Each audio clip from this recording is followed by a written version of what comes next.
साधी गोष्ट आपण पकडूया की उत्तर प्रदेश, बिहार, मध्य प्रदेश, राजस्थान इथे हिंदी बोलली जाते.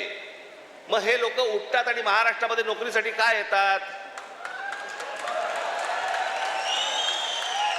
जर हिंदी भाषेमुळे जर तुमचंच भलं झालं नसेल आणि तुमचीच राज्य मोठी झाली नसतील आणि तुम्हाला जर दुसऱ्या प्रदेशामध्ये जाऊन जर समजा तिकडे येऊन नोकऱ्या कराव्या लागत असतील, नोकऱ्या मागाव्या लागत असतील, गुजरात सारख्या राज्यामध्ये जाऊन तिकडे जर समजा तुम्हाला मार खावा लागत असेल, हिंदीने काय भलं केलं तुमचं? कोणती भाषा घेऊन बसलोय आपण? आणि त्या भाषेसाठी म्हणून महाराष्ट्राचा मुख्यमंत्री पेटलाय. मला कारणच नाही कळलं. जगातली कुठची भाषा वाईट नसते, हिंदी ही काही वाईट भाषा नव्हे. आमच्यावर लादणार असाल, नाही बोलणार जा.